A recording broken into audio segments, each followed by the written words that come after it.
మావా ఒకసారి ఇమాజిన్ చేసుకో, నువ్వు నీ రూమ్లో కూర్చొని ఈ వీడియో చూస్తున్నావు. అప్పుడు ఒకేసారి నీ రూమ్లో గ్లిచ్ అయ్యి నువ్వు సడన్గా కింద పడిపోతున్నావు. నువ్వు నించొని నీ చుట్టూ చూసావు, endless yellow rooms, yellow walls, old carpet smell, ఇంకా ట్యూబ్ లైట్ సౌండ్.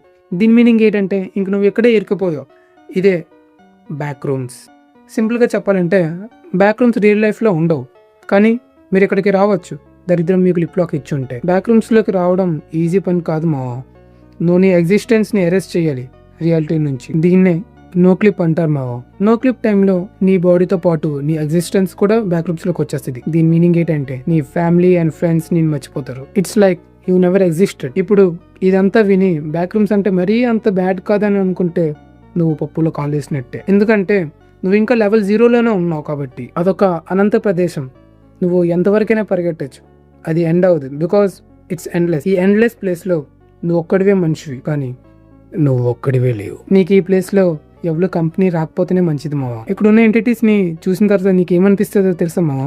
దీన్ని చూసే బదులు నేను చచ్చిపోతేనే బెటర్ కదా. అది మీ కోరికని పూర్తి చేస్తుందిలే మావా, ఒకవేళ నీకు పరిగెట్టడం రాకపోతే. ఈ ఎంటిటీస్ ఎలా ఉంటాయి, వీటి పేర్లు ఏంటి, వీటి దగ్గర నుంచి ఎలా తప్పించుకోవడమో నేను బ్యాక్ రూమ్స్ రిలేటెడ్ వీడియోస్ ని ఫ్యూచర్ లో చేస్తాను. ఇప్పటికి నేనేం చెప్పాలనుకుంటున్నానంటే, బ్యాక్ రూమ్స్ ని బ్యాక్ రూమ్స్ అని ఎందుకంటారంటే అవి బ్యాక్ రూమ్స్ కాబట్టి.